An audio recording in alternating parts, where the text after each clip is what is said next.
Hi there, this is Jonny Cruz, and you are tuned in to Ugly Brown Boy. You can find this on all podcast platforms, YouTube, Instagram, and TikTok.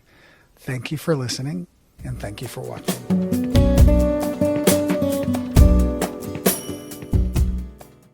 This next episode I've loosely entitled The Beginning and the End of Me. I want to unwrap something today that has caused a lot of distress on my own mental health, which is very prevalent in the gay community. That's racism and discrimination. But before I get into this, I first want to talk about one of my experiences being forced out of the closet in high school.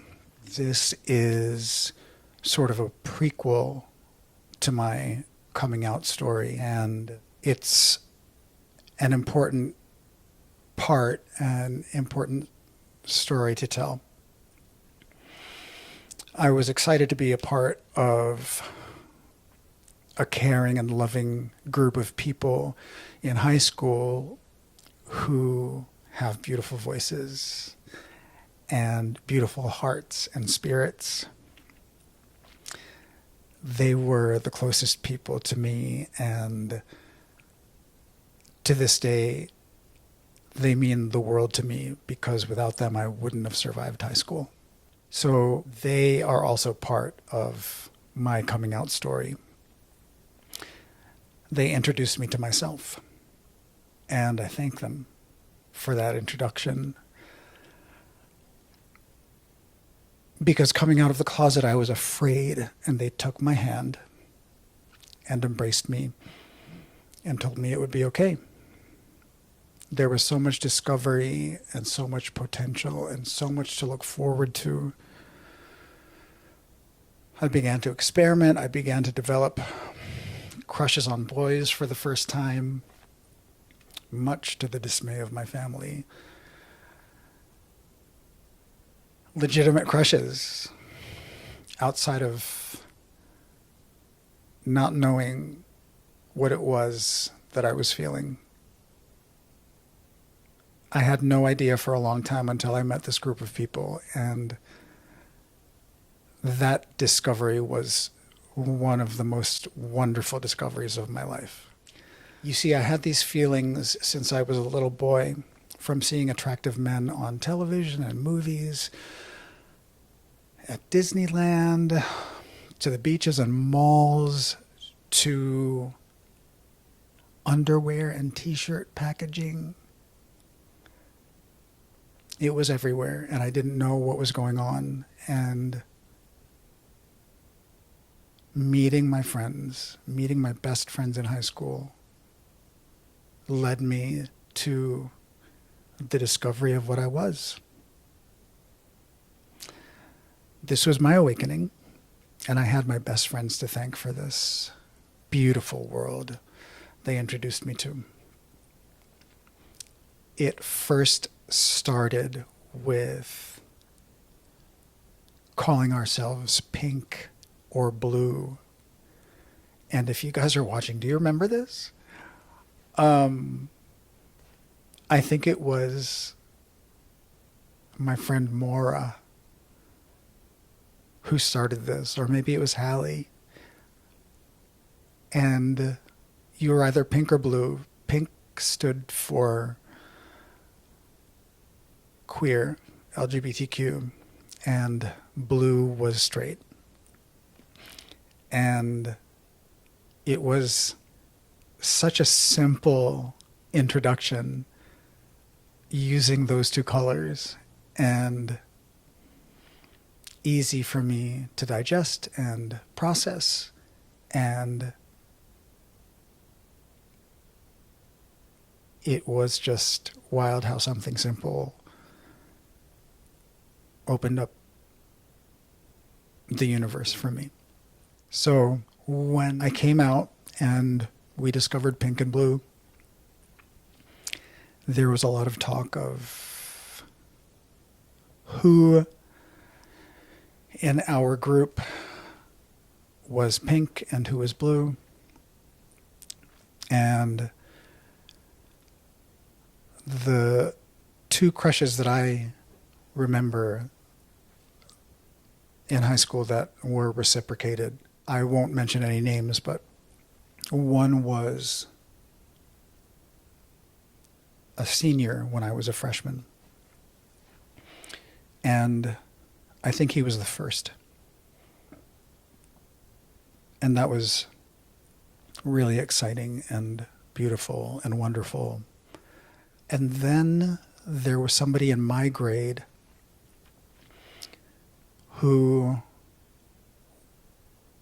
was, I don't know, what do you get when you mix pink and blue? So he was like in between, whatever, because he was confused. It wasn't that he was purposely in between, I think. I think he was just very, very confused at the time, and it's fun. Like, we were freshmen in high school. Who really knows anything about themselves?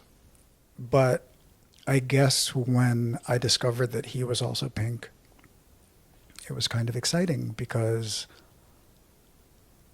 I developed this little crush on him, which led to talking, which led to spending time with one another. And one thing led to another. And nothing was consummated, I guess, for lack of a better term. But because of his confusion, the next day after things happened, I walked into school to a shitstorm. And you see, for me, ever since I was a kid, I was never a gossip. And I had no intention of spreading any kind of news around. But news spread very, very quickly about me and how I took advantage of him. And how I did something to him. But his role in it was very passive, I guess. And at least that's what he claimed. So, because of this, that day changed my entire life throughout the course of high school. And honestly, it's something that kind of haunts me to this day.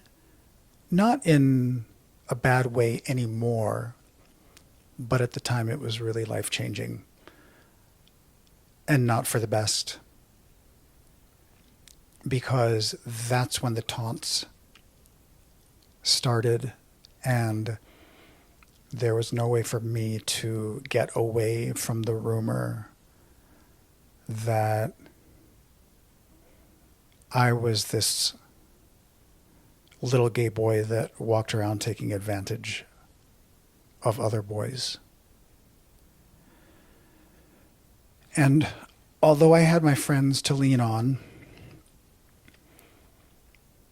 it was something that made my entire high school experience from freshman year to graduation hell, absolute hell. It was the time that the jocks and everybody else, practically, the guys anyway, would walk behind me and threaten to spit on me. And I got made fun of what feels like every day. And although all the specifics are very blurry, the feeling remains about high school and how awful it was for me. It was torturous year after year after year. It was torture because I had to live with this reputation just from one incident with this guy.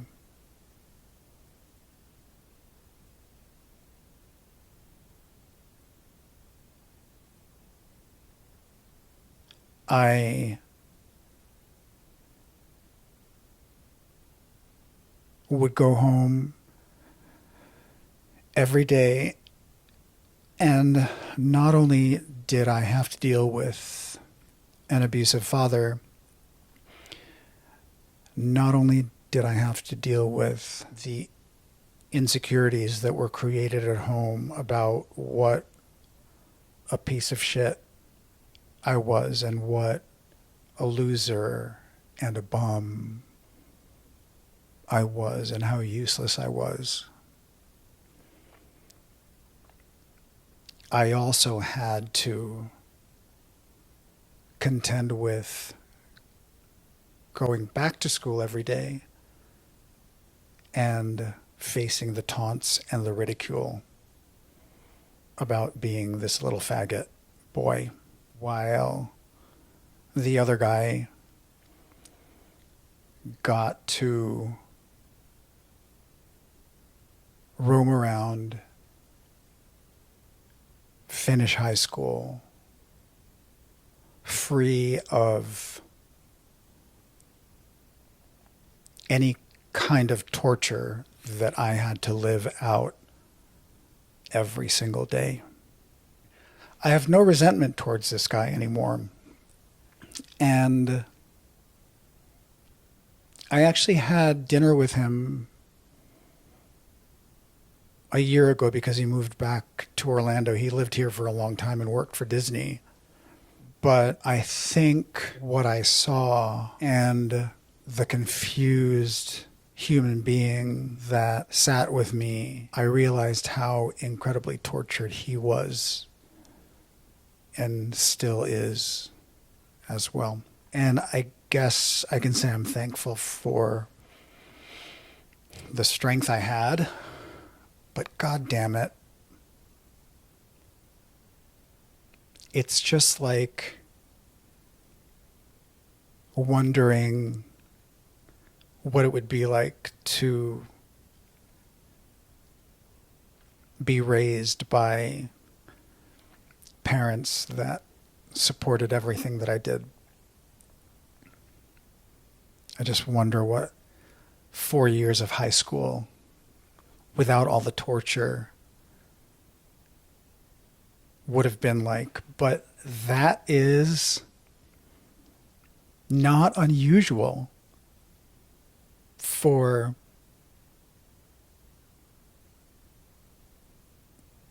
gay boys in high school.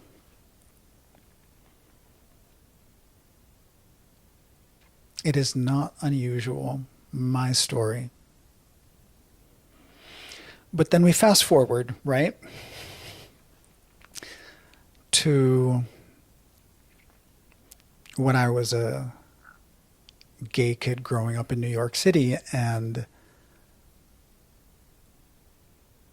I tried to date. And this was another thing that I had to deal with, being brown and being Asian and looking different from so many of the gay black and white boys when I was young and out. And the racism and discrimination that I had to deal with in gay culture. And this was in New York City. And shortly after internet dating, and not in-person dating, but, I had my own issues with in-person dating. But it became very, very apparent to me that my issues with internet dating stemmed from the issues that I was having with personal dating, like in bars and stuff like that. And I would see in people's bios or profiles, the first few words in the heading of the profile was just an alert to these groups of people. And it just said, no fats, no femmes, no Asians. So the gay culture in this country discriminated against fat people, discriminated against femme or effeminate boys, and discriminated against Asians. And it was due to what I think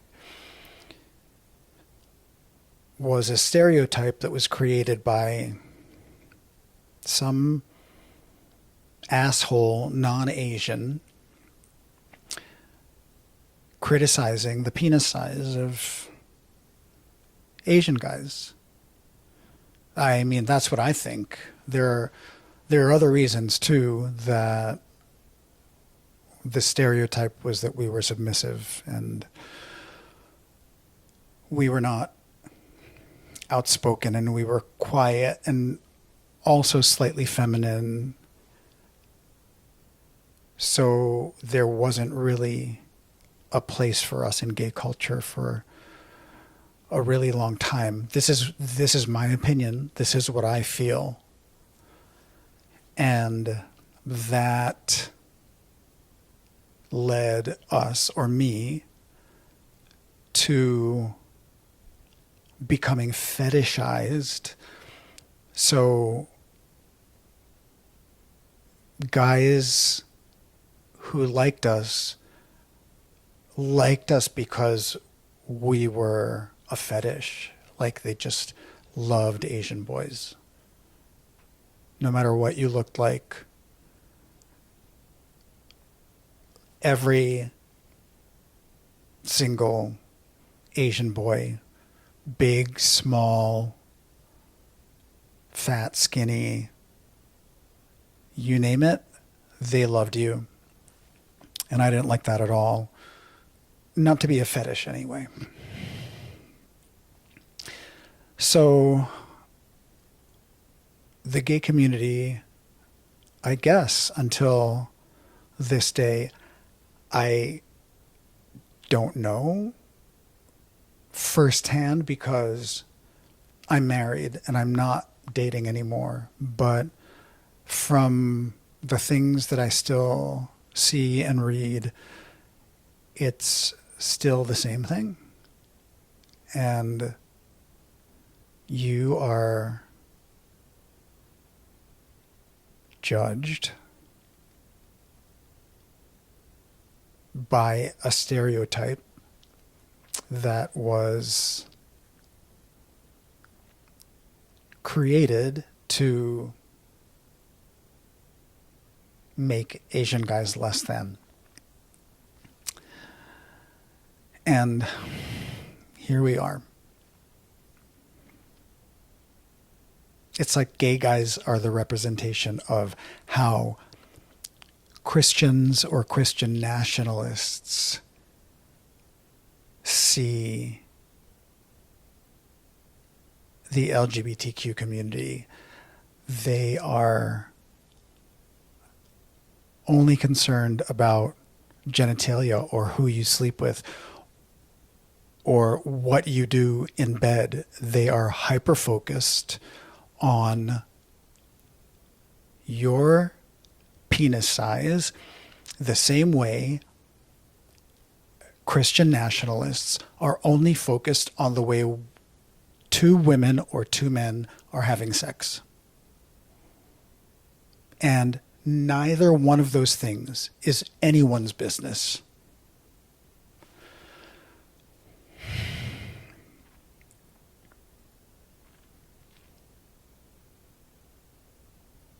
So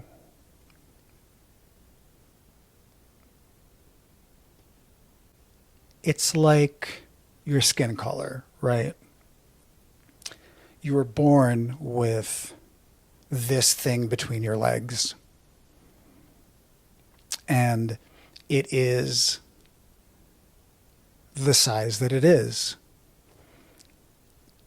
And it's compared to black guys and Latin guys and white guys, and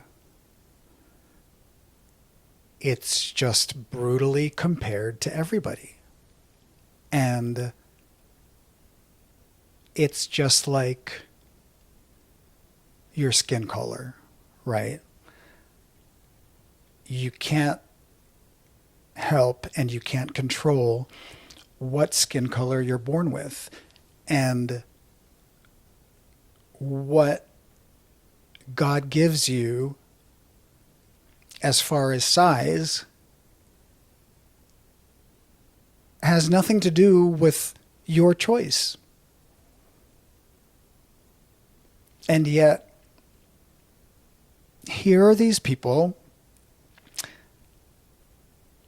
that judge you based on all of these things, from the size of your tits to the size of your penis to the skin that you were born with. And it's all the same.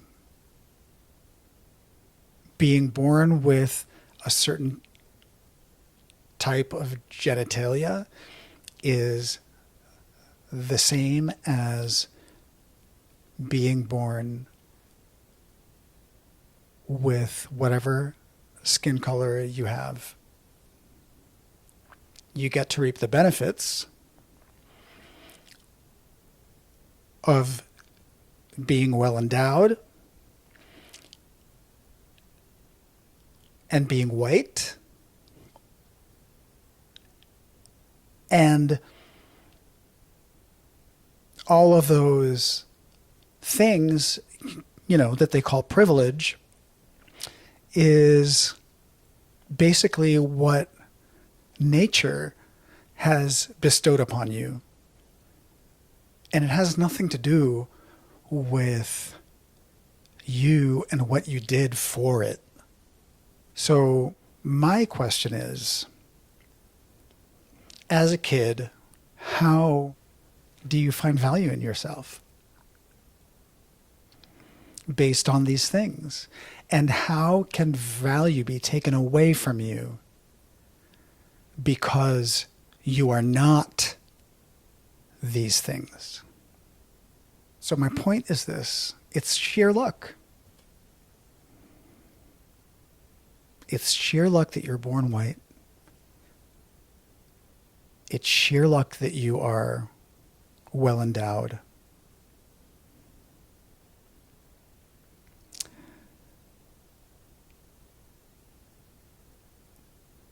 Being and thinking that you are more or less than anyone else is completely randomized. It's a completely randomized situation that has nothing to do with what you have or haven't done.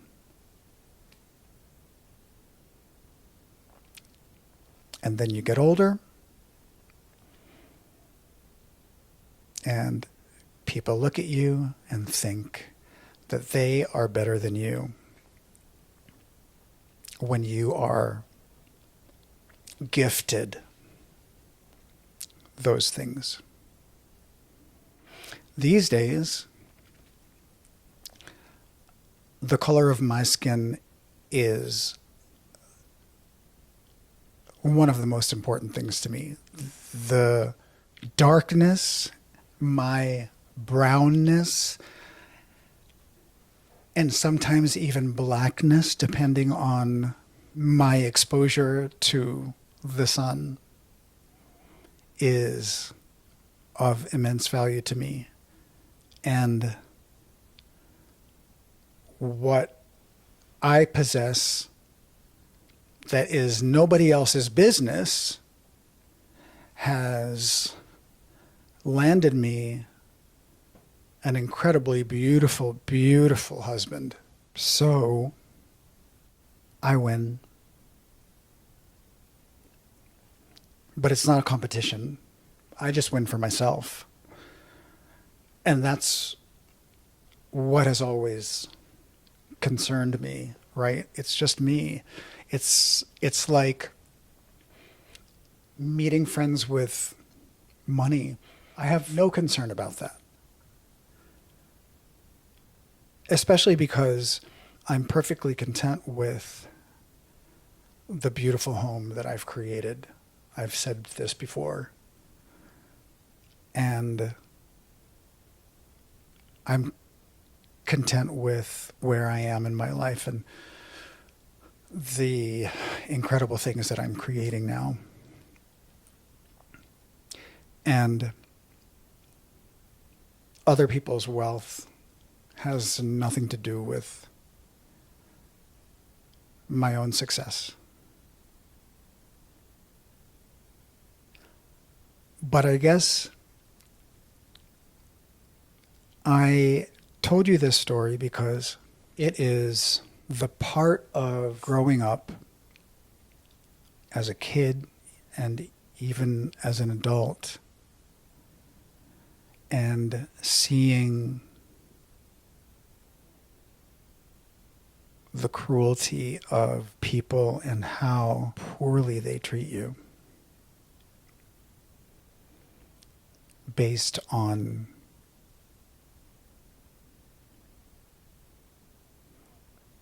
the images that they sickly conjure in their heads about you that have nothing to do with them.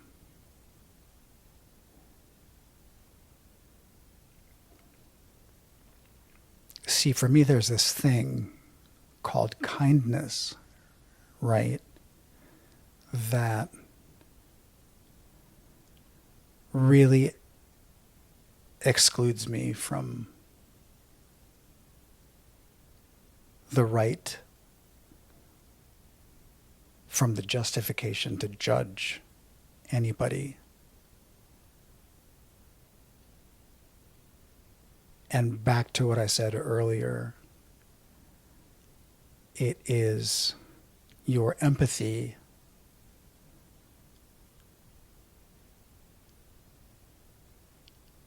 that puts you in a space to see people for who they are and to meet them where they are and to find value in who they are. I think that's what we need to popularize these days, is meeting people and wanting to know what kind of person they are versus what their skin color is or what they do for a living or how much they make in a year or how they got into this country and why they're living in this country and whether or not they went through the same channels you did, and see people for how beautiful they are. I think one of the most notable things that somebody said to me one time about putting a gay flag outside of their house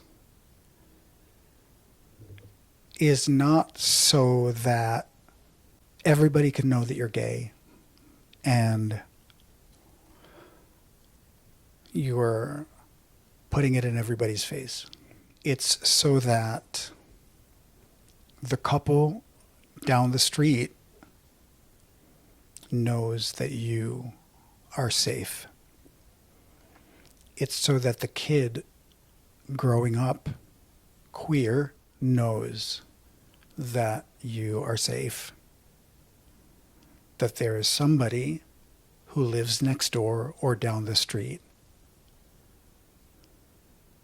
that is safe. And